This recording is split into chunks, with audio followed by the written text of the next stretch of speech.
Hello, everybody, and welcome back to the Charm City Sideline Podcast. I'm Zach. I'm with my co-host Bradley, and we have our special guest, friend from all of our Ravens Instagram and what you know him for, at Mark Andrews, our savior. It's our friend Zuha. What's up, man? How you doing? Hey, what's up? I'm doing great, guys. How about y'all? Doing pretty good. Man. I mean, could be better though. 1-3. Crap, man. I mean, this is not a great spot to have you on for a pod, but man, at least you'll help us hash it out. We do have one big announcement that I want to get to first. We have a new Discord, big group chat channel for all of you guys to be chatting with us, chatting with other fans of the pod and Ravens fans. So you can come through, join that. The link will be in the description. Be sure to join. It is free. So, gentlemen, Q&A starting out. Biggest headline, Lamar Jackson out 2 to 3 weeks. Likely out 2 to 3 weeks is the exact wording. And just to make it all this great looking sandwich here, Ravens lose Matabike for the season. Roquan and Marlon are out multiple weeks. No update on Wiggins and Ricard and Ronnie Stanley. Brad, what in the crap are we going to do? Man, I do not know. It's very reminiscent of the 2015 season. Like, the Ravens come out of that 2014 season and we have the loss to the Patriots in the playoffs where the Ravens had two separate 14-point leads. And then you come into 2015, Ravens have a pretty good roster and it just falls apart immediately. And I think Flacco ended up tearing his ACL like week 10 or something like that. And, it's just reminiscing of that. Like, even 2021, there was a lot of injuries in training camp, and then there was a lot of injuries in, December. This year, it's been like we're just completely ravaged right now. And it's not looking good. Like you said, Zach, Matabike is out for the year. We don't know if he is going to play again or not. Roquan and Marlon probably out until the Bears game. Wiggins, we have no idea. It looked like Wiggins broke his elbow, but we haven't heard anything about that. So you would assume it's not a season ender. And then Ricard is just still not practicing. What has been happening with Ricard? Yeah, I don't know. Unquestioned. It doesn't make any sense. I wish there was more questions toward it on. I guess there'd been one from someone in a press conference talking about, hey, it wasn't a thought to maybe think about IR. I mean, you'd mentioned it, Brad. Someone like Jalen Armour Davis at the beginning of the year too, as a questionable cut. Zuha, sure, our Ravens weren't really playing great with these guys on the field, but what do you think is the next steps for the Ravens? I mean, it's just like the same mentality they've had, or not the same mentality, but the mentality that you just have to have as a football team, which is you just got to win what's in front of you. We got to win the game in front of you. So we got the Texans this week. So we just gotta prepare each week. We can't focus on the bigger picture. Yeah, we're 1-3. You can't think about, are we gonna make the playoffs right now? I that's a far distant thought right now. I think the focus is just to win each one of your battles. Right now, scrape by to the bye week because you don't have Lamar likely. You still have some playmakers even through the hundreds of injuries it feels like that we've had. Mm-hmm. You have Derrick Henry still. You still have Derrick Henry. You have Zay Flowers. You have Mark Andrews. You have some players to work with. And again, with the injury wise, it's literally just next man up. These guys made the roster for a reason. They got Keon Martin. He didn't make the roster for no reason, and he made some plays against Kansas City. Yeah, I did see those. So it's time for those guys to really prove are they built for the NFL? And can they step up when we need them? More than just depth, guys that can actually make an impact and winning. Absolutely. Yeah. Brad, you had some thoughts on Lamar, right? And yeah, I did. Just in terms of the next man up thing, in 2021, the Ravens played the Aaron Rodgers Packers with Devontae Adams really close with a backup quarterback. A few other games they played very well, still lost, but they could be in these games, and that's one of the Many positives about John Harbaugh is that usually no matter who is on the field, they play well and they play hard, which hasn't been happening as of late. Yeah, Zach asked me a question about Lamar. So I assume this has made you frustrated as well, but yesterday in the national media, all over my timeline, I just saw Lamar hate everywhere. And I'm going to take my analyst hat off right now and put my Lamar Jackson fan hat on and just be like, it just makes me so mad that he is the only quarterback that is not allowed to have a bad game. Absolutely.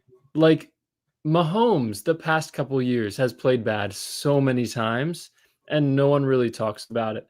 Josh Allen has every year. Josh Allen has a few games where he's 9 for 32, 2 turnovers, and they lose by 20.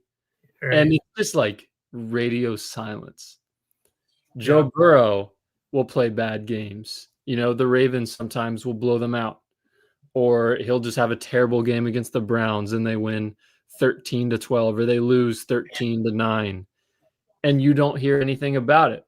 And then Lamar Jackson, after having a 141 passer rating through 3 games, was on this trajectory of better every season. He had one of the best seasons we've ever seen in 2024. He was playing better than 2024 through 3 weeks this season. And then he goes and plays the Chiefs, has 2 turnovers, gets injured, isn't able to finish the game, and maybe, make it close at the end. And people are saying that he can't play in big games. There's a way to figure him out. All you have to do is blitz. It makes me furious. And I just do not know what else to say. It used to be, he doesn't play well in the playoffs. And then they can't really say that anymore because he blew out the Steelers, blew out the Texans in 2023. So then they kind of phrase it as he's not good in big games because I guess the Bills divisional round is bigger than a wild card game. And I guess the Chiefs game yesterday was a big game, but I guess Bills week 1 wasn't. I guess that game just wasn't big and it doesn't matter. So I don't know, man. It's just I am absolutely furious about it. And I don't know why. I mean, we have a few theories why. But Zuha, do you have any thoughts on that? I just want to hear a different person's perspective. Oh, absolutely. There's a double standard. I mean, when the Ravens beat the Bills 35-10, they beat the Bills by 25 points. Yeah. And you did not hear a word from anyone in the media. No one said nothing about Josh Allen. No one said that. Oh yeah, we beat him by we lost by 25 points. No one said a word. And yeah, no, it's honestly, Lamar isn't allowed to have a bad game, even though he rarely does. And I think the reason it gets amplified so much is because they do kind of happen against Buffalo and Kansas City. Even if it's not his fault, they do happen to happen against those teams. And people that actually watch the Ravens or Lamar Jackson or don't have an inherent bias towards him, know that what he's doing. They see the offensive line and they see the ongoing the fact that our defense literally didn't force a punt out of Kansas City, right? Yeah, it's just there's a double standard in the media for sure. And actually, there's another point I do want. This is slightly deviating from just how Lamar Jackson, how Lamar Jackson gets treated in the media, but the Bills in 2023, they were 6-6 through week 14, up to week 14, I should say. Wow. No one really said anything. I mean, people were blaming the offense. Everyone, the media, it wasn't oh, Josh Allen isn't playing, even though he had a bunch of turnovers up to that point that season. Wow. It was not about Josh Allen. It was more about Ken Dorsey. I mean, Ken Dorsey, and to be fair, Ken Dorsey was not a good offensive coordinator. That's fair. Yeah. But where's it's not the same. It's not the same thing. And no one was talking about Josh Allen the way people were talking about Lamar Jackson now. People aren't saying, oh yeah, why didn't like Ravens fans are saying why didn't Todd Monken have like Derrick Henry on the 3rd and shorts or 4th and shorts, but no one else is thinking about the play calling was kind of bad in that game. It's more like Lamar threw that interception to Leo Chanel, and even I'll give some credit to Harbaugh for this because that play call where Lamar did throw that interception to Chanel. To be fair, there was no checkdowns. There was nowhere for Lamar to go with that ball. So yeah, no, it's just a different treatment. But also that 6-6 season is why I still have some hope because the Bills had a lot of issues that season. They had a lot of defensively, offensively, they had a lot of issues. And they were able to turn around. I mean, they still lost in the divisional round to Kansas City. But, that would be a positive from here. Honestly, yeah, like win a playoff game. Like I was saying, telling y'all earlier, like if the Ravens played the Bills as a 7 seed and they won that game, like that would be fire. It would. That would be quite the storyline. I'm down for that, honestly. So this is another crazy storyline that the media seem to run away with here. Almost no star players, I guess. Well, I shouldn't say star players. Players in general talking to the media after a loss. Now, I will start with saying, apparently that's not like a new thing. Sure. Like the past, Ray Lewis and Ed Reed would come forward and really, live it up as they should. But nowadays, you heard of Roquan leaving as soon as the game's over.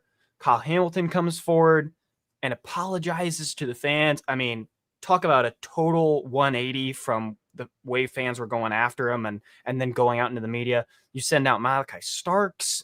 I mean, talk about a horrible way to address a devastating loss to the fan base and to your organization is sending out a first-year guy that, honestly, I bet the team doesn't really want going out there in case he does say something stupid.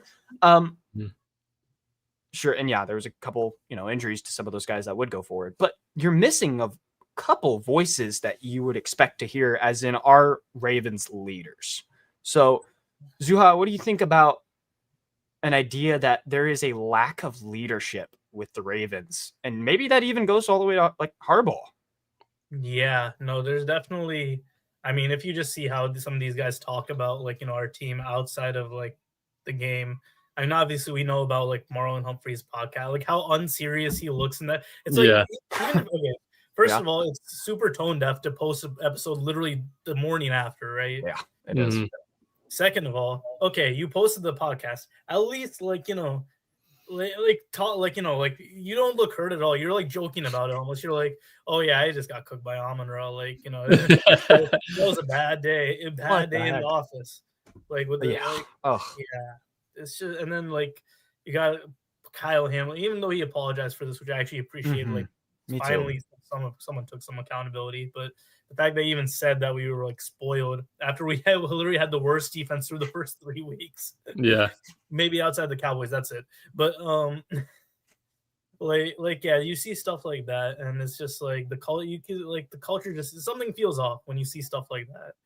And then and then you had John Jenkins, a guy you signed.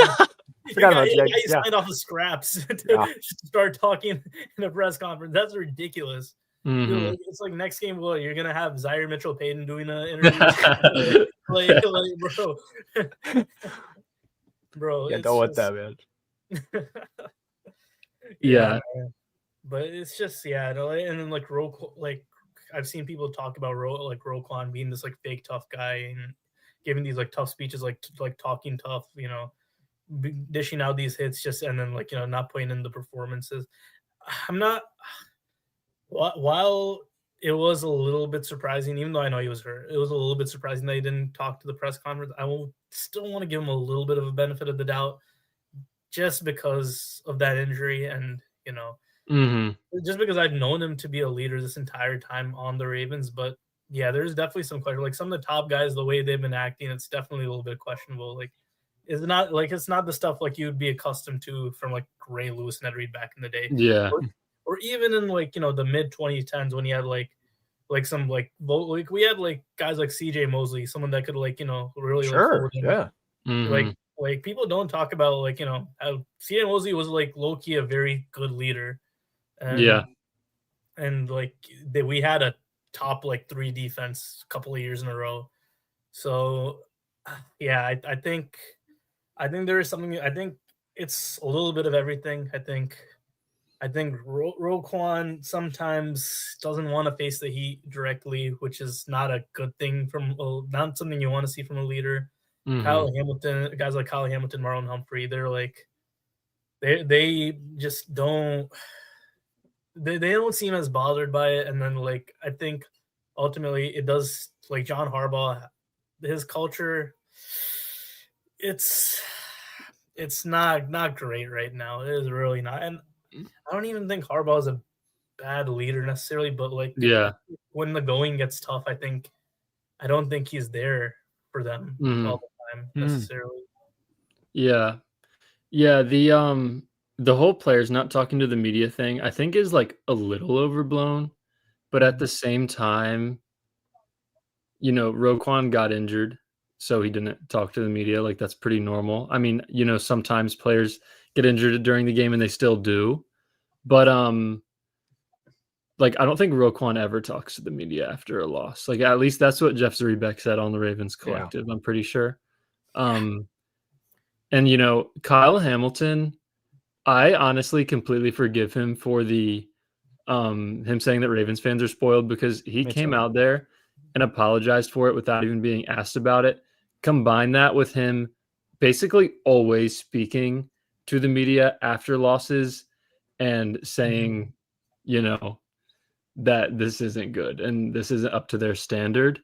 Um, I think he cares a lot. And like Zach, we talked about this a week or two ago. The whole like Marlon podcast thing, I agree it's a bad look, but he also definitely cares a lot. Like, I just think he's really funny and is able to compartmentalize really well.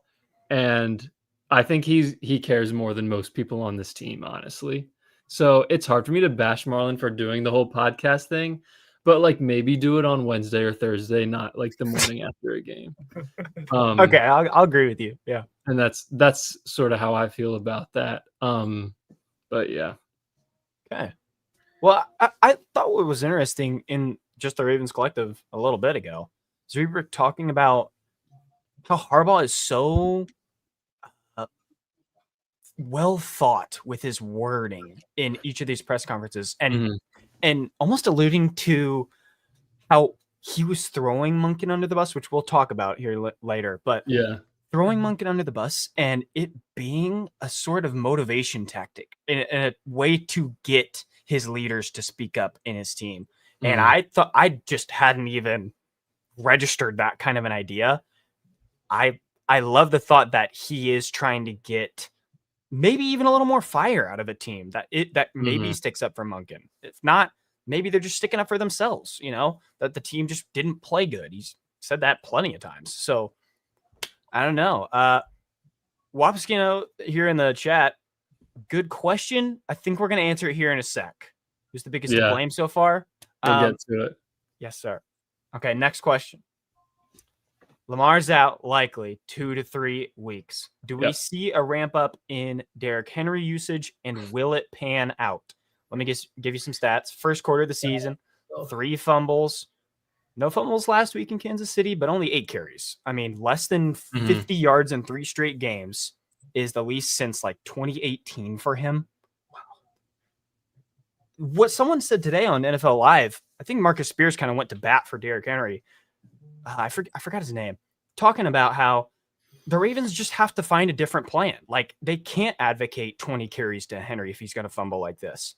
And it was like Marcus Spears was saying, Stephen Curry, if he has 3 bad nights of shooting, is not going to be said, hey, we're not letting you shoot more than 5 times tonight, actually, 8 times tonight.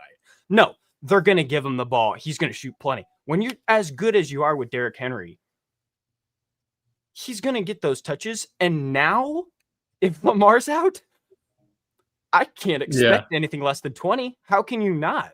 Brad, what do Mhm. you think about a ramp up in Henry usage? Maybe just running backs overall, too? Yeah, I think it's obviously got to happen. And I'll be honest here. I think the Derrick Henry fumbles have concerned me less than maybe 95% of this fan base. Like, first of all, like the Bills fumble was really bad, and we probably were going to win that game. He fumbled against the Browns. We won by 30, whatever. It was a great punch out. And then the Lions game, like, I'm not going to lie, I don't think we were going to win. Like, we still had to go score a touchdown, and we still weren't stopping them anyway. Obviously, it's not great that he's fumbling in 3 straight games, but I was never concerned about, and still I'm not concerned about it becoming like sort of a mental thing for him. I just think it was he fumbled in 3 straight games, and that can happen by chance whenever. Maybe it's a low chance that happens, but it did. And then you see him against the Chiefs. He doesn't have the arm sleeves on anymore, which is very noticeable because he always has the double arm sleeves. And running the ball like this, literally every single carry with 2 arms over the ball. And he just looked very conscious about not fumbling, and I think that's going to continue. In terms of like the offense with Cooper Rush, I feel like you just got to line up under center and give Derrick Henry the ball 25, 30 times and hope for the best. I really liked what – oh, sorry. Go ahead. And just do the same thing with, Justice Hill, Keaton Mitchell, Rasheed Ali whenever he's tired. I liked what Cole Jackson was saying about quick passing game because they did it with Huntley whenever Lamar was out a while ago. And giving just the O-line a chance to, like, gain confidence. I mean, they have to have none right now. Like,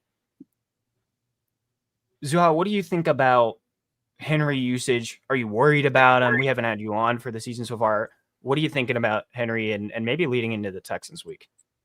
Yeah, so, I mean, the Kansas City game, like, I felt I was particularly vocal about how little we use Derrick Henry because we knew back in 2023 in the AFC Championship game that we didn't give the ball to Derrick Henry, or not Derrick Henry. We didn't have Derrick Henry, but we didn't run the ball.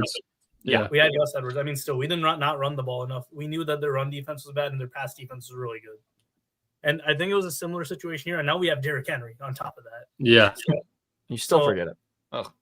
So actually, I want to bring up so I saw this tweet about the Lions, like, each, like, when we played the Lions, each of the rushes, when they ran for 216 yards against us.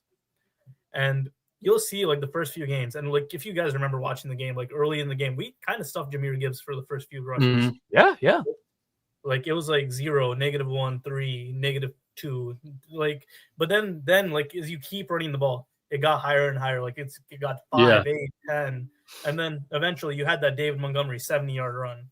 So, like, I just don't get why Todd Monken just – I mean, I know we're down, but, like, look, you're in the second quarter. You're down 14, okay? Well, like, you don't have to – don't, this is not the 4-minute offense time. You can still run the ball. And we didn't. We gave 4 carries in the first half, and then by the time we got to the second half, it was already way too out of hand to run it. Now we have to pass it regardless. So, but I don't think this will be an issue going forward. I think the Cleveland game, to be fair, I think that was just a one-off. I think the Browns just did a really good job of stuffing Henry that game, to be fair, and our passing game got through, so it was fine. And then Bills game, we gave him a good load, but of course he had the fumble. Why? I don't remember how he did it. I don't think he did. I mean, he had the fumble in the Lions game as well, but he was okay. I think he did all right. Yeah, outside the fumble. But I think, I mean, with Cooper Rush, obviously you're not gonna have Lamar Jackson's passing threat or running threat for that matter. So I think it's time to just get under center, run that like old-fashioned offense. Hopefully, if Patrick Ricard could start practicing this week, if there's any for him to be able to start practicing, this one will be a good one. Mm-hmm. For sure. And it kind of leads us into our coordinator discussion for this next question. Yeah. But like, how much is there to blame on the coordinators? I know Harbaugh threw Monken under the bus. I mean, but Monken fully getting away from the run game, as in you started that game exactly how you want to, right? 7-0, defense even stops them too. Like that will stop them as in field goals. And that had been, that'd been something we would be like applauding, and happiness.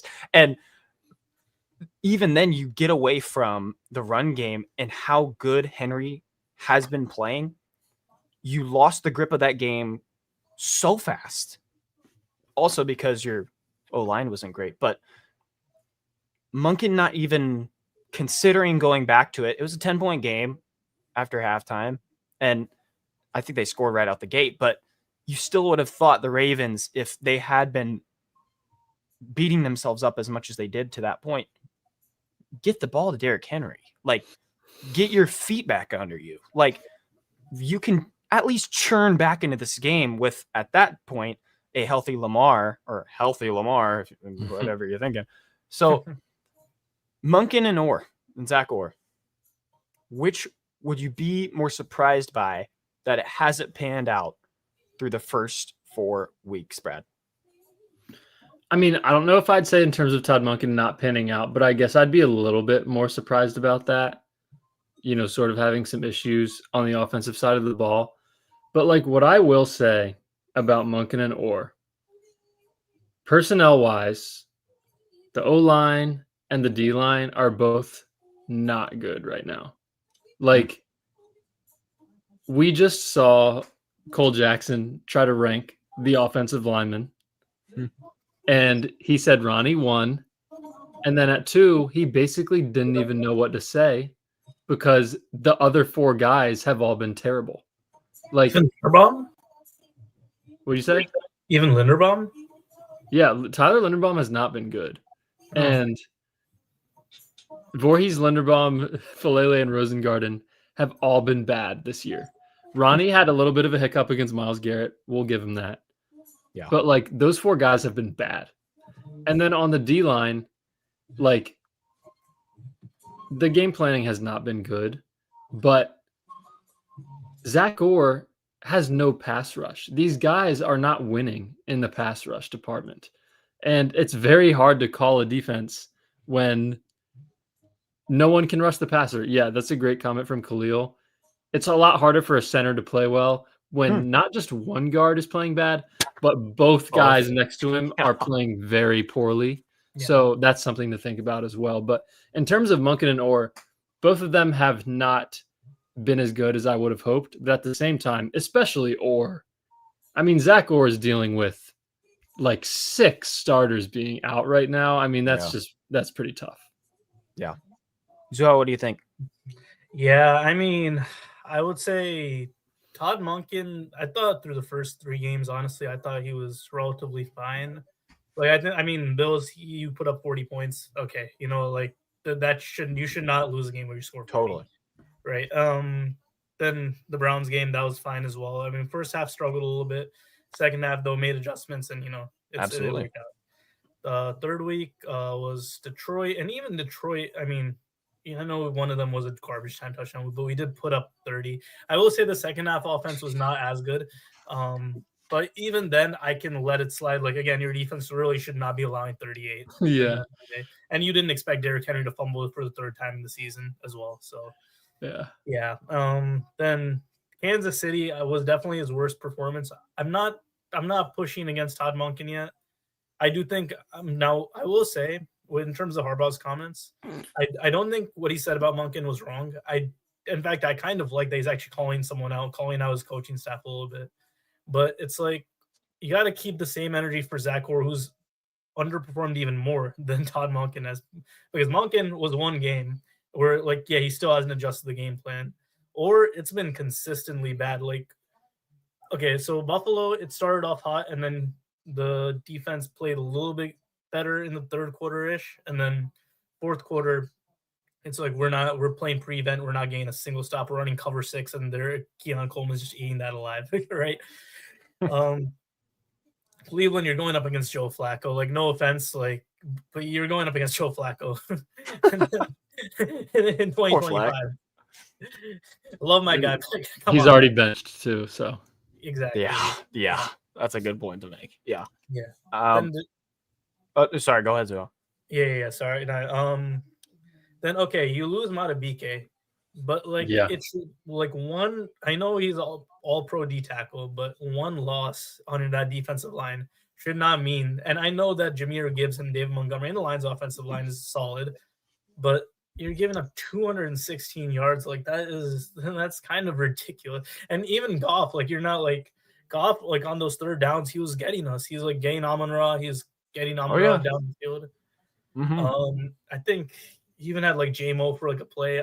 If I remember, I don't remember, but like, yeah, no, it's just the defense is. Zach Orr has definitely been the more underwhelming of the two to me. Again, not fully his fault, especially like, now you can't, he's going to get the excuse of we don't have Roquan, we don't have Marlon, we don't have our, most, 95% of our defensive linemen, but, but like the defense wasn't even playing well to begin with. So yeah. It's like, like we gave him a pass for last year when he picked it up towards the end. But now we're seeing the same mistakes repeat again. It's just like linebackers looking completely lost.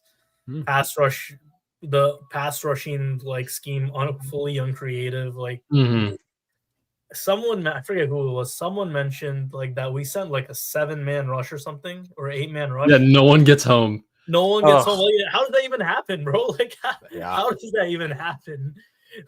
I'm sure the players. I'm sure Odafe Owe, who got 10 sacks, isn't that bad. I'm sure some of these guys aren't that bad to not get to the quarterback in that situation. That's where I blame it on Steve. And Roquan, all-pro linebacker, especially with Mike McDonald, like he was good in Chicago. I just then the complete fall off once Zach Orr comes. It can't be all on him. I know some of it's on him, but it can't all be on him. That's got to be on Zach Orr. Okay, you know what? That did actually kind of change my mind a little bit. I was ready to bring a small house down on him. Like I've been upset with him because I'd been ringing this bell that since last season and fixing it, you'd think, what is there to go wrong anymore? But apparently it's everything from the ground up has been shattered and fully what David even mentioned here, building the trenches, not being fully addressed like we had hoped in the offseason is biting 100%. Us. It's biting us. So that's why I think I just wrap it around to. And especially Orr being a young coordinator, not having all the ideas. I mean, he's definitely feeling it a little bit. Yeah. We have a comment from Vignesh. Depth-wise, I think we have Bullock, Cleveland, etc. in that interior O-line. Do you think it's time to make a change, or do you trust what the coaches are seeing from the offensive side? I would say just wait to the bye. Like, I don't think you're going to get a better offensive line without much of a break time by inserting multiple different players. But I'd say at the bye, definitely think about maybe Bullock playing over Falele or Voorhees, or Cleveland playing over Falele or Voorhees, and just maybe see what you can get there. I do really agree with what Khalil said earlier. Like, unless Linderbaum is dealing with an injury, it's really inexplainable for the way he's been playing, and it's got to be because he's worried about, two of the worst guards in the NFL next to him. Yeah. I mean, even bringing in Kenyon Green, I think today, last week being a practice squad guy, and today they're bringing in names. I mean, see if anything can be an improvement, as in what the mixture in the group is and they're gelling. So I agree with Khalil here. I think Voorhees is redeemable. I think that there is just a change to be had. I don't know how an NFL coaching staff can watch some of those plays that Falele is making, where he is like more lost than like a 5-year-old in the supermarket. Like, it is unbelievable seeing an NFL level player like that. And I just can't believe that there hasn't been a thought to even say, maybe we try out, I don't think Ben Cleveland has looked good whenever he was playing lately, but really just, even if Kenyon Green is like, you know what, I think he looks pretty good, throw him in a uniform, put him out there, at least, rotate between drives, something. I mean, they've done that plenty Give before. The offense a chance, sure. I mean, just and they still, look at Falele as the guy. So I mean, hey, comment here. Green has to be an upgrade. You would think. I hope so, man. Oh my gosh. So go ahead, speaking on the offensive line, I mean, I don't know, it might be a little bit of Maryland bias, but I think that Corey Bullock could I mean, he had like a 70+ pass blocking and run blocking great at Maryland. So I mean, I don't see why it can't hurt to try. And he looked really good in the preseason. Yeah, no, exactly. Why not? Like, I mean, with like guards, a lot of them go in the late rounds and end up being gems. Like Trey Smith, for example. You never know what you have with Corey Bullock. Kenyon Green, I'm a little bit more sketch about just because he was on Houston and he wasn't that good in Houston. So, hey, but you know what? A lot of players, offensive linemen I've seen in Houston haven't done that well. Like Cam Robinson just got traded too, so maybe we can save him. Maybe. Yeah, anything. We're looking for hope from Kenyon Green. I mean, we know it's lows that we're having right now. Yeah, bro, get Brad on the offensive line. Oh, that would not be good.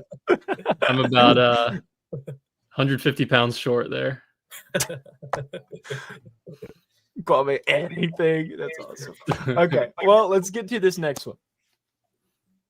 Ooh, this is an ugly question. Ooh, what could this Ravens record look like by the end of the season? So you're gonna not have, I mean, Humphrey, possibly Stanley, Rowe, so many names.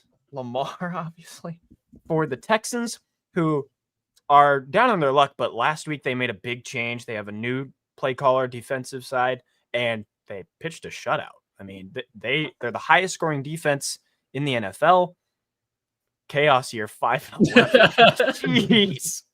I mean, shoot, I would enjoy a top 10 pick, but my gosh. Zuha, what do you think for an actual ceiling for their team quality? All right. Okay. Ceiling. So what do you think?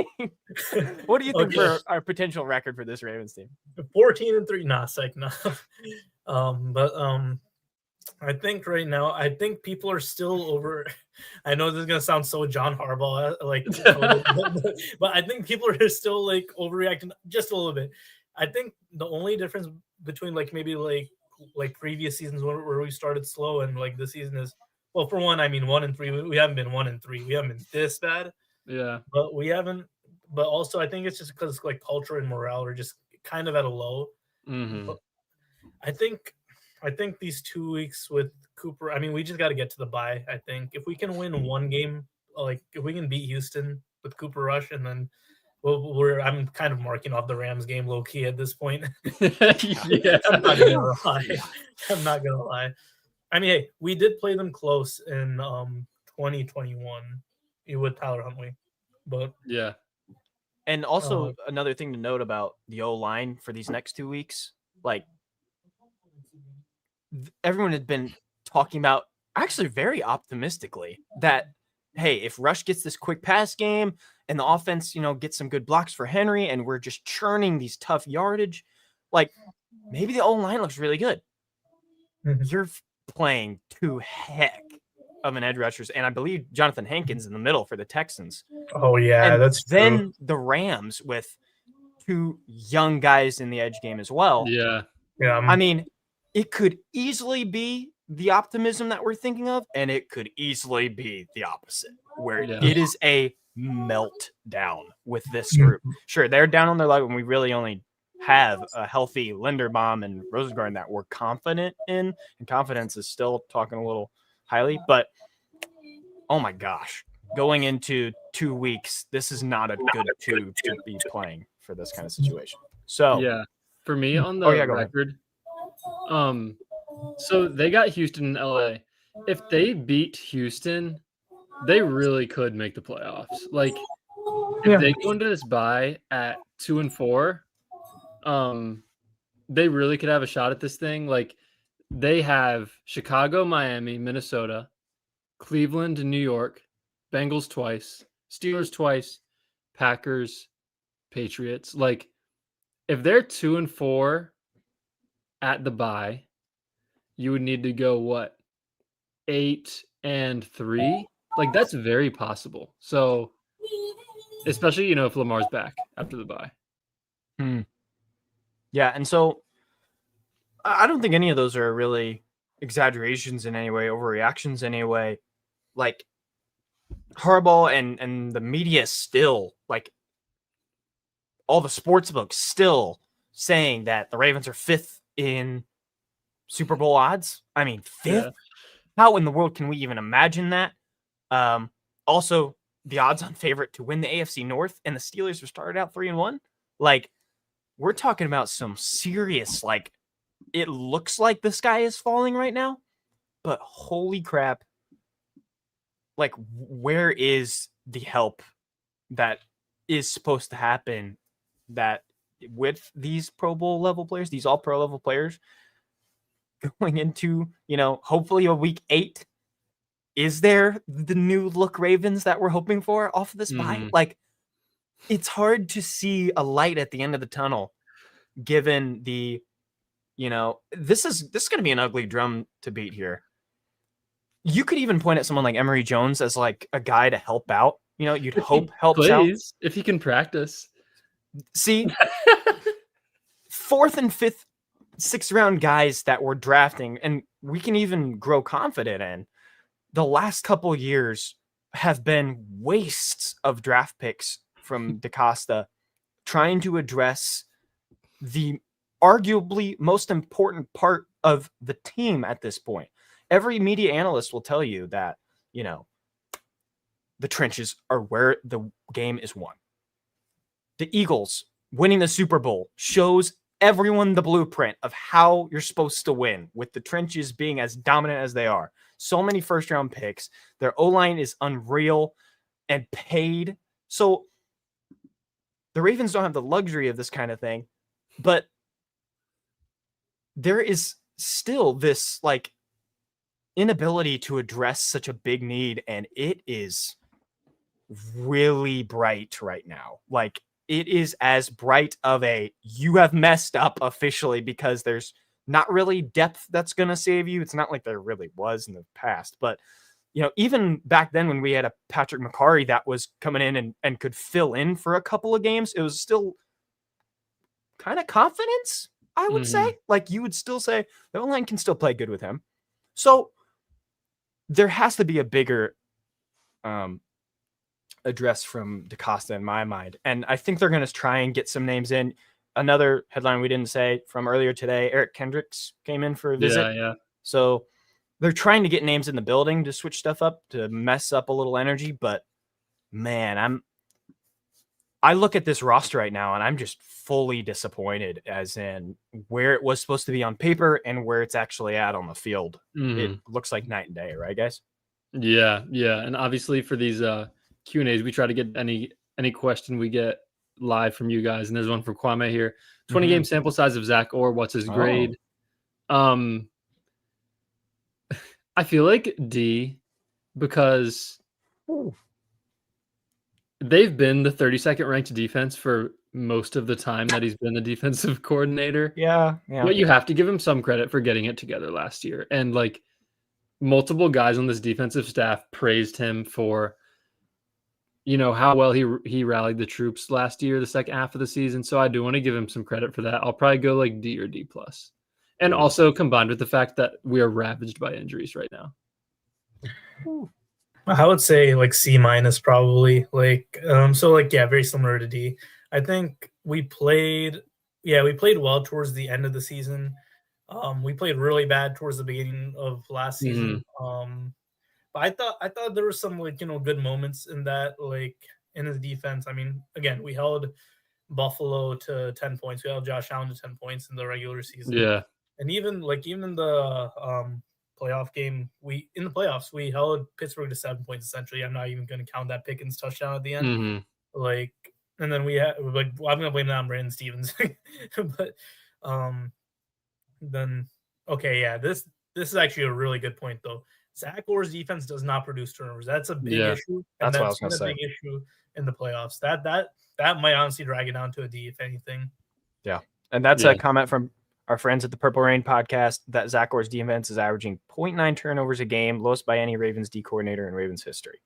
And that's the point I wanted to make, that if it's 20 games, like the inability to create turnovers over this whole time and help the offense out at all, help the defense out at all, and getting off the field a few times that every NFL team, it feels like, can do. Like, even if it's the worst team, they can still punch the ball out a couple more times. The Ravens are so low in these categories. it's mind-boggling. Like, dang it, that makes me want to drop that small house on Zach Orchid. Dang it. Like, I'm going between these. I'm sure the front office might be too. Like, when is the cutoff? Is the rest of this year the final straw? What is it, Brad? Watching, sorry. No, you're good. I was going to say this.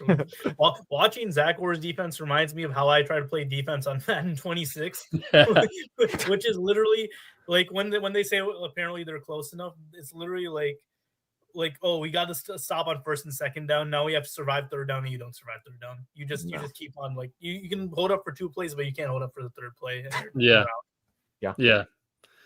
I was just gonna say that I think they'd probably make a change at the bye, similar to like maybe a change at O-line. If this defense is really bad again through these next 2 games, they would probably make a change at the bye. So, So another thing, like I feel like maybe I'm noticing this. I don't know if this is a real thing or not, but first halves of games where the defense kind of sticks into the game, at least for, a capable amount, an average amount. Maybe last week is not the case, but in the past where the Ravens in these 4 weeks even have honestly been the average defense, and then by the second half, when the other team has the ability to make those adjustments, have completely crumbled to dust.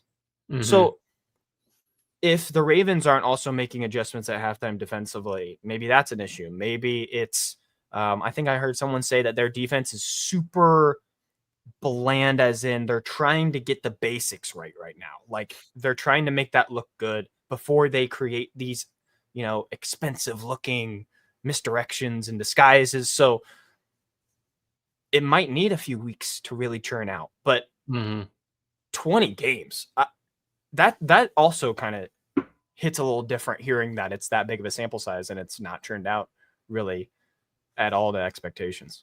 Yeah.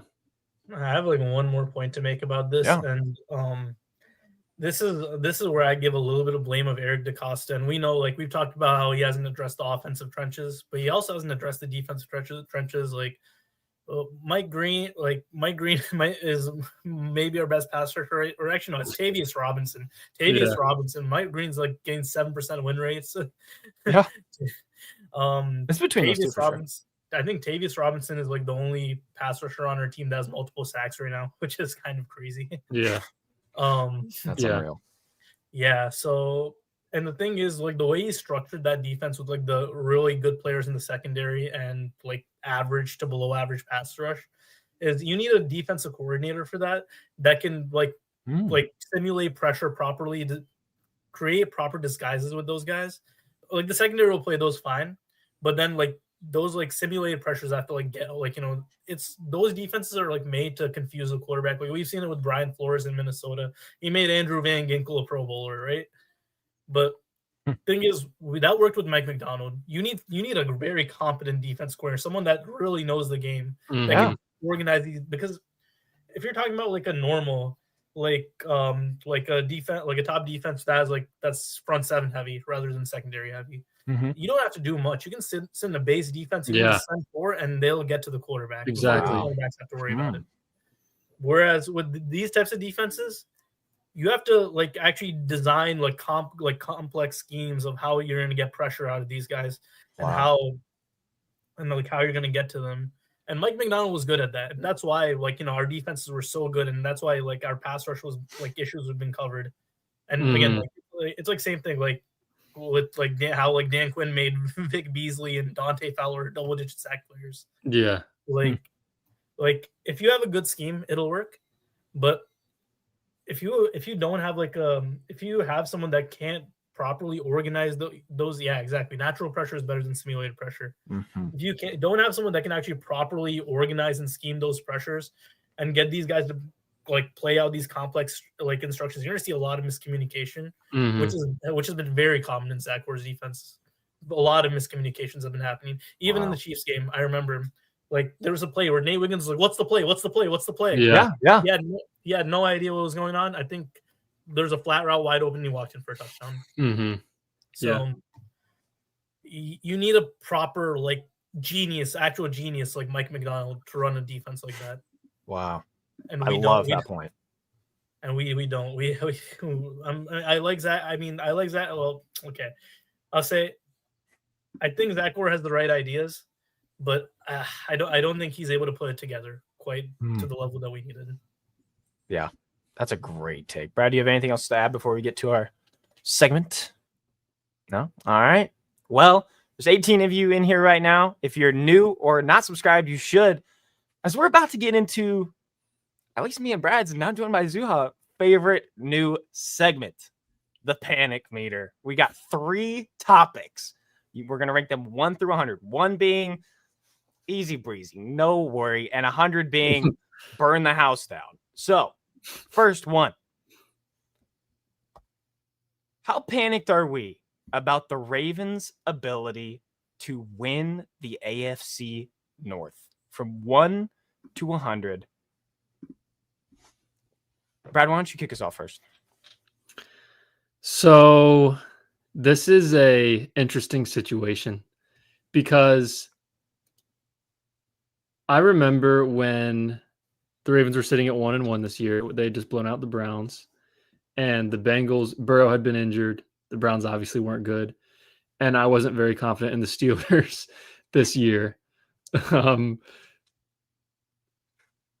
And then the Ravens lose 2 in a row, and the Steelers look good, right? And now the Steelers are 3-1, and the Ravens are 1-3. Yeah. And it's going to be tough to win this division. It really is. And there's a decent chance that the Ravens are going to be 1-5 at the bye. And if they're 1-5 at the bye, in order to win this division, I'd say you probably got to win 11 games. I feel like the Steelers will probably win, go 10-7, maybe 11-6. Yeah. But you also have 2 games against the Steelers. So if you win both of those and maybe win 10 or 11 games, you could win the division. I do think it's possible. I'll probably go around 60 here, 60 out of 100. I think I'm more panicked than feeling neutral about it. But I do think the Ravens have a shot at this thing. I do. The Steelers could easily lose 4 in a row at some point later in this season. And that usually happens. So we'll see, guys. We're counting on that. Zuha, or wait, Brad, what's your number? 60. All right. Zuha, what are you thinking? Okay, so actually last time I came on y'all's channel, I think we were like 7-5 or something, and like the Steelers were like 10-3. And we were like, there's no way we win the day. Maybe same thing will happen this time. Maybe. But we won the division, of course. But this year it's a little bit different because our struggles have started so early in the season. And it's not looking good with all these injuries, especially Lamar being the biggest one. So you got to scrape through the bye week or scrape 2 of the bye week. Hope you can at least take a game out of those 2. Now I will say the Ravens' schedule does get a little bit easier. We did play a lot of the heavyweights. We played the Bills, Chiefs, and the Lions in the first 4 weeks. Now we got teams like the Dolphins, Bears, Jets, and Bengals twice without Burrow. Yeah. And the Steelers will be 2 pivotal games, of course, as Brad mentioned earlier. That's why I said I didn't want to shut the door immediately. Yeah. And I know John Harbaugh, as much as, again, I'm not trying to back John Harbaugh necessarily, but I know John Harbaugh has brought us back from these situations before. Yeah. So I'm not in complete loss of faith yet. Again, I will say this is probably, out of all the years we maybe started a little bit slower, been a little bit behind in the divisional race. I think this might be the worst the culture may have been since 2018 before Lamar came in. Yeah, that's a good point. I mean, if we can get that type of turnaround, it's not impossible. I won't say. I think when you have Lamar at quarterback, I think any game is winnable. Really, I do. So, and again, we got rid of a lot of the heavyweights. So I think I will say my panic meter is at a 70 because Steelers also look good. Yeah. Under Aaron Rodgers. Aaron Rodgers does not look 41 right now. Yeah. I mean, they've also, we've also seen the Steelers in past seasons burn out at the end as well. So I'm not losing complete hope yet. Again, I think these next 2 weeks will really give us a preview. And even when Lamar comes back, honestly, like, you know, if we're not like losing dumb games and we're like, you know, like, I think it'll really depend on the culture as well. Like if we can tell like the culture's completely decimated, and even with Lamar, we're losing games, and you know, I mean that could not be a bad thing either. Maybe they'll get Harbaugh out, but Wow. Yeah, no, I think I would give it like a 70 on the panic meter. I think it'll be tough. It's not impossible, just because of our schedule and because I've seen us do this type of thing in the past. That's what I'll say. So we got a 60 and a 70. I feel the same way as both you. Like it's definitely like it wasn't really on the radar, you know, as in 2 weeks ago. Like since it's become this implosion in 2 weeks, and the Steelers are getting these, you know, I wouldn't say like great looking wins, but good looking wins enough to where they look like a 10 or 11 win team, like you mentioned, Brad. It is building more pressure on that week 8 game and then on once all these names are back. And it doesn't feel good. I'm gonna bump up from a 70 because from when those guys were playing, there wasn't this product on the field that was this reassurance that when we get them back, it's all going to be this fix. So I'll have to see it week 8. Maybe we can, you know, get back to this, you know, as in a week 7 kind of thing, maybe in the bye. But as of right now, I'm going to go with like a 75. I don't feel good about it. I feel like the Steelers still, you know, I haven't seen their schedule. I think that they still have to play the Bengals as well. So, I mean, we'll have to see how it ends up. Kwame, A-Rod against the secondary and no pressure. Yeah, that's not a good thing to think about. So, next up on the panic meter, we want you guys to follow along with it too, by the way. So if you want to throw in your panic from 1 to 100, feel free to drop it in the comments, and we'll bring it up in here too. So we're going to look far ahead. This is going to be a little crazy. This is a glimpse into the future here. The Ravens roster as in 2026.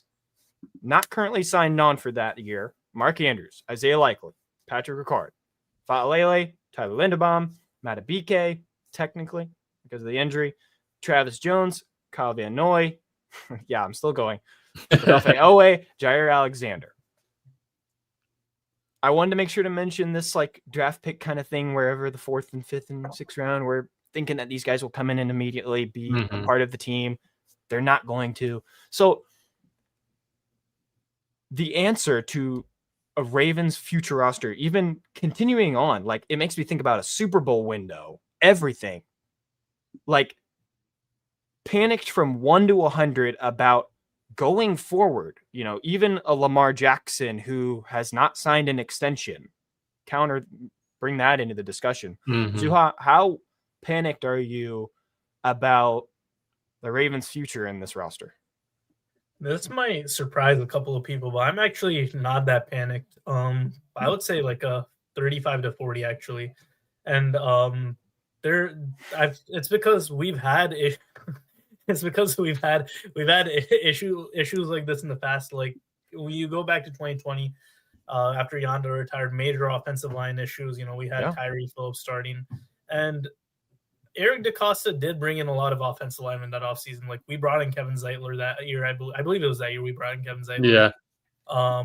We did draft Linderbaum and wait, was that in 21 or am I tripping? 22 was Linderbaum, I believe. 22 was Linderbaum. Okay. But we signed Morgan Moses. We brought in guys on the offensive line. So I've seen the Raven, and in terms of like extensions, I feel like this just happens with like every like team, you know, in the off seasons. Like there are going to be off seasons where you're gonna have to like re-sign 20 guys or something, you know. So I'm not worried about Eric DeCosta getting that over the line. I think he'll get the guys back necessary. Not will I say they'll bring back Mark Andrews? Probably not, but that's fine. We can bring back Isaiah Likely. I think they'll bring back like. Who else is there? Ricard is out of contract? Yeah, Ricard's not under contract. Okay, yeah. I think the one thing that might raise a little bit of panic is Lamar's cap hit in this situation. That will be a little bit of something that might cause a little bit. And because especially if we really have the stinker of if we're on the path of having the stinker of a season that we might have, the ball's in Lamar's court. So whether he wants to still believe in Baltimore or if he just wants to call it a day and leave. But I still do believe, honestly, in my head at least, I do believe that Lamar is very committed to Baltimore. He still wants to be a Raven for life. So I still think he will ultimately, either restructure some way or sign a new contract or whatever it is, and they'll figure that out. I think that will be good. And I think Eric DaCosta, people are giving him a lot of flack right now for how he's treated the trenches, and I don't disagree with that. But I've seen Eric DaCosta is pretty proactive, I would say, in those when there is an issue, he does go out there and address it. He doesn't hang around on it. So I think in this offseason, I think there will be major changes to the offensive line, especially if Madubuike is if he ends up having to retire, there will be major changes to the D line, edge rusher. Eric DaCosta is seen Eric DaCosta, I feel like he knows what he's doing. He saw what we had at wide receiver a couple of years ago, and he was like, I want to be the first GM to bring a good receiver to Baltimore. And he brought Zay Flowers ultimately. Yeah. So I do believe in Eric DaCosta to actually figure that out. So my panic meter is only at a 35-ish. I'm not that panicked actually. Nice. Yeah. I brought this up to Zach earlier today because I just went on to Spotrac and I was like, let's see who's actually under contract for next year, because I got to admit, I'm already thinking about next year, right? I mean, this team could easily be 1-5. So you got both quarterbacks, obviously. You got all the running backs besides Keaton Mitchell. No fullback. Patrick Ricard is not under contract. Got all the receivers besides D-Hop, so that's fine. I think Tez Walker could easily, I think we'd probably be fine with Tez Walker being the number 3 guy next year. 0 tight ends under contract for next season. Likely Kolar, Andrews are all free agents. Jeez. Stanley and Rosengarten are both under contract, so that's fine there.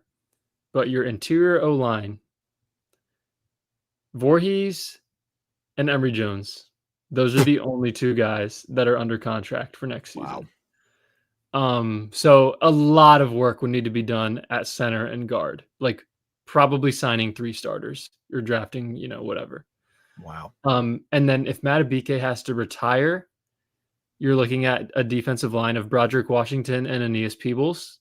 That's it. There's no one else. And you're looking at an edge rush of Mike Green, Tavius Robinson, and Adisa Isaac. So the trenches are so bleak. And obviously that's why you have an off season. But listen, guys, last off season, there weren't that many needs. There really weren't. I felt like you had to address O-line and edge, honestly. And they drafted Mike Green, and they didn't really do anything at O-line. So a lot more needs this offseason, and that's why, what Zuha mentioned, this Lamar extension is going to be a really, really big deal. Yeah, the trenches are super thin. I don't like the thought of this roster without most of those names I mentioned before. Those are crucial guys to this team. And if there isn't a Lamar structure to figure out that money, we were supposed to be building this rich get richer team this last offseason. And sure, now we got rookies playing and trying to contribute because of all these injuries, but you were supposed to have this really great start and coast all year. And now it's there's a real thought, and it looks like it's going to be a real thing for this next offseason, that there is a lot of roster turnover that no one was really discussing last offseason. Thinking about, Jeff Zrebiec on the Ravens Collective earlier, talking about someone asked them if the Ravens were going to be sellers at the deadline. I mean, yeah, I had that thought too. I'm not going to lie. I did think about it. So, but even then, it would have to be such a dire situation. So then DaCosta is fully thinking, yeah, actually, we are going to turn this roster over and create a really different looking team, probably including a coach at that point. Or it becomes do the Ravens need help to stay competitive and you acquire talent for these picks? Because there's a few names. Someone mentioned I think it was Kwame mentioned saving the season. You bring in like a weirdo Christian Wilkins for cheap and beg someone like the Giants or a different team that has these influx of pass rush and get someone cheap. Zrebrick was really, I love the note that it was about getting a D lineman that can be here for more than 1 year. Exactly. It's not a 1 year guy. So if you can find a cheap, but you can find a guy that doesn't really cost you that much draft capital, maybe even a potential really good player from the Ravens in a swap, and getting someone that can be better next year too. So it's such a good question, and it's hard to think about because it does raise the panic meter for me. I'd sit at like a 50 or 55 on this. I'm not sitting pretty about this, but we can save that for maybe an off-season discussion, even a buy talk if we are in that bad of a situation. Nate saying maybe we do need to flip the roster, keep someone like Lamar and Stanley and Zay, Nate Wiggins, some of the rookies, and put everyone else on the table. It definitely could be an option. It all depends on, I'd say, the bye week tough decisions they're going to have to make. I'd say it'll depend on where they're at the trade deadline in November. Sure. Like if they are. And it is tough because I believe it was 2020 when this Ravens team was 6-5 and finished 11-5. Like, if they're in a spot at the trade deadline where they need to win out, I still think it'd be hard to be sellers at the deadline because they can do that. But if they're, basically eliminated, I would definitely support them getting picks for a few guys, right? And sort of kickstarting this, possibly new era of Ravens football. Yeah, it's definitely a possibility.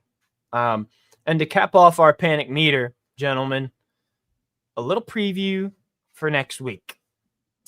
Chances against Houston Texans. Again, I mentioned it before. Highest scoring defense in the NFL right now. Mm-hmm. They have stars on the D-line.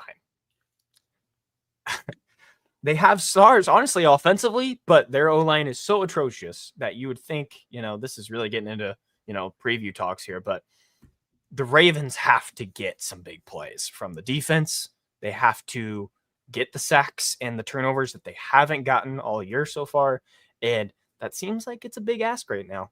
Mm-hmm. So, Brad, on the panic meter, 1 to 100, man. What are you feeling versus Houston with Cooper Rush at the helm? Comment from Nate, Cooper Rush legacy game incoming. Comment from Kwame, praying for Cooper Rush, but be ready, Huntley. Yeah, we will see, man. I'd say for this game specifically, like, let's pretend that this is a playoff game and it's my confidence level in the Ravens winning it, right? Yeah. I would say my panic meter is around like 80, like 85. I mean, I would definitely lean towards the Texans winning this game, right? I mean, sure. You have an O-line that's really struggling. You have Cooper Rush, who can't really move. And like, you got good weapons and good backs, right? But who knows what they would be able to do.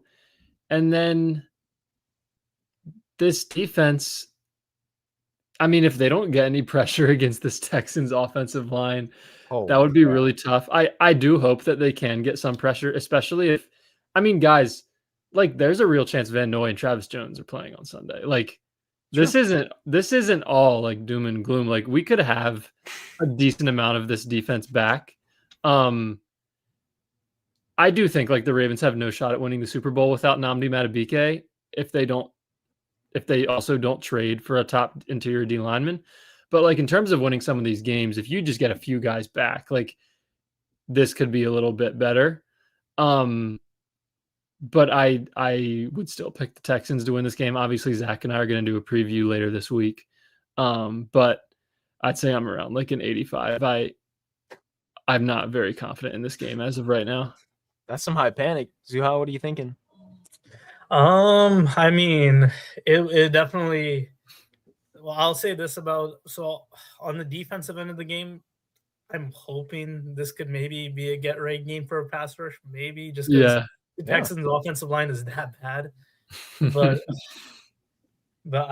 I don't know. Honestly, I'm still a little shaky. Even against the Texans O line, I'm not sure if we can. I mean, I will say this. The Ravens have schemed up against CJ Stroud. They've schemed up pretty well defensively. They have. Like I think there was somebody that mentioned that they haven't scored a touchdown in 3 games against us, or offensive touchdown actually. I think because they didn't. So 2023, we played them week 1. Yeah. That's when Ojabo had a strip sack. Yeah, 3 field goals. Wow. 2020, and then the playoffs. Playoff game. It was just I think they did. They had a punt return touchdown. Oh, that is it. Yeah. So 0 offensive touchdowns, 0 offensive touchdowns, because 2 points last year. We remember that. On Christmas, 31-2. So I have a little bit more hope for our defense this game. Again, we did play Patrick. Okay, but I know the Chiefs were looking really bad, but we did play Patrick Mahomes with Xavier Worthy back. Yeah, we played Buffalo, obviously, and then we played Detroit. Those are some really potent offenses. And Houston's offense has looked kind of garbage. I'm not gonna lie. Yeah, besides the Titans game, but it's the Titans who have also given up like 40 points per game themselves. Yeah. So I have just a little bit more hope for the defense in terms of that. And Stroud has also been turning the ball over a little bit, so maybe we can get a turnover or 2. Maybe, hopefully, I hope to God. Yeah. Offensively, of course, Cooper Rush is starting, so that's we'll see. I mean, I know Zach's mentioned the quick game. If we can get that to go, passing was. We have competent receivers, in terms of quick game. Like Mark Andrews is good in the quick game. Zay Flowers is good in the quick game. Even Bateman can work the quick game too. Likely is good. Yeah, Likely is good in that as well. Of course, we have Derrick Henry. It could be like Titans Derrick Henry type of game where you just hand it off to him and he'll just run. But that offensive line versus their defense. Zuha's like slowly thinking about the offense as he's trying to figure out a way that we're gonna get some yards. And he's like, our line versus their D line. Yeah, so, that's because Will Anderson's Will Anderson is gonna.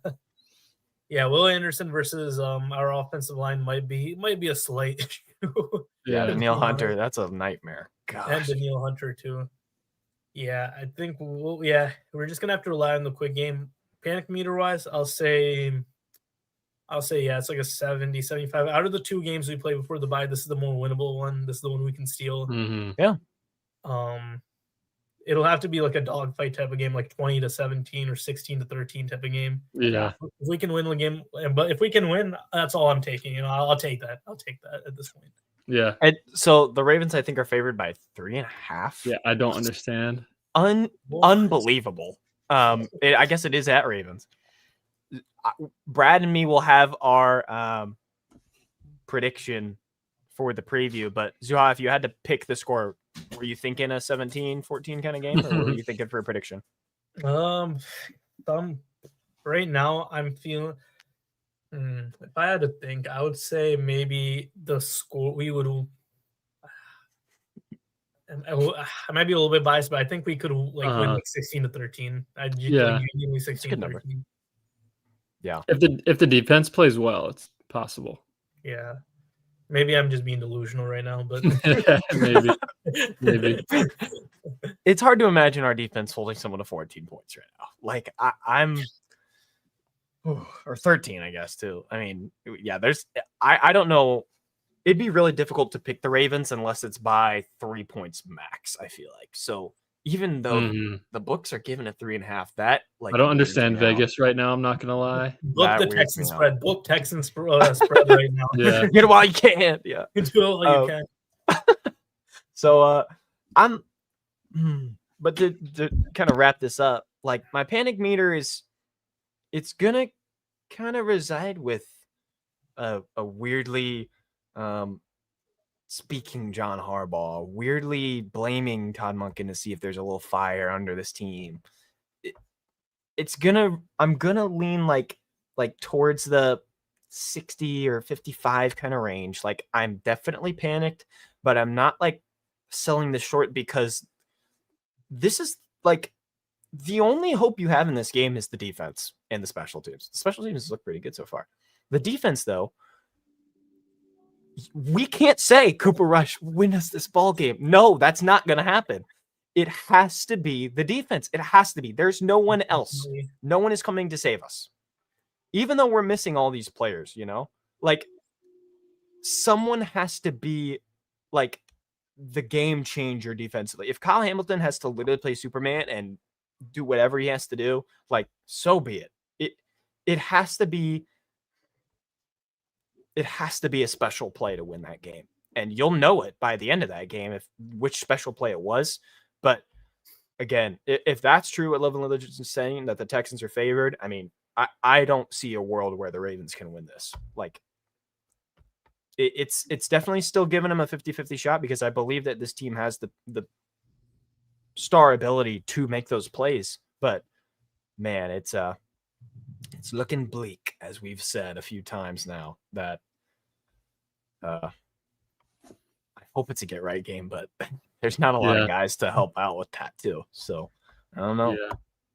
I think it might look like the Falcons game in 2022, like where we just kind of ran the ball away and just relied. But it's still, again, you're hoping for the Zach Gore to actually figure things out. It's a tall ask, but Texans offense again hasn't looked good. Like, and we are getting guys back, so some guys back at least. You never know. You never know. Yeah, for sure. You guys got any final thoughts here? Appreciate all 34 of you in here. Like, we can give the shout outs. Let's do it. Guys, maybe the funniest chat we've ever had. Yeah. Oh my gosh. Like, absolutely. Hats off. You guys are cracking us up, man. You guys were hilarious tonight. Yeah, we'll do some shout outs. Chaos shout out. I think you were here the whole time. Ashgy and KP, Jawayne224, Living Legend, Kwame, Nate Blake, as always. Let's see as I get up here. David. Let's see anyone else. Celester, Woskino, Khalil, David F, Vignesh, and Henry. Appreciate you guys so much for being here. Yeah, if you're new, hit that subscribe button. We do have a new Discord too. You want to join that? Guys. Talk to us. Yeah, I mean, hey. Big shout out to Zuha too for joining us tonight. Zuha, let the people know where they can find your stuff, man. Oh yeah, no. So I mean, across all socials, it's just Mark Andrews or Savior. It's like Instagram, TikTok. I haven't used Twitter in a while. Honestly, I'm Mark Andrews or Savior, but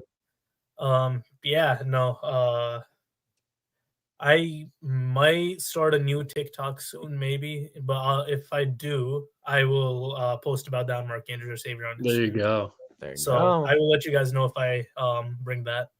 Yeah, if you guys want a pretty funny Ravens meme page, follow Mark Andrews, our Savior, on Instagram. Yes. Can bring some lighthearted laughs to your Sunday afternoons as the Ravens are getting blown out. Links in the description of this video. Of course. But yeah, guys, I guess that's all we have. Week 5 Q&A in the books. Had a lot of people in here tonight. We appreciate you guys so much. Hit the like button, hit the subscribe button if you were new tonight and liked what you watched. As Nate says, join the Discord too. Let's get it popping in there. Yes, sir. And yeah, guys, appreciate you so much. Zach and I will be out with a Texans preview, later this week. And we'll see you guys then. Peace. Peace. Peace.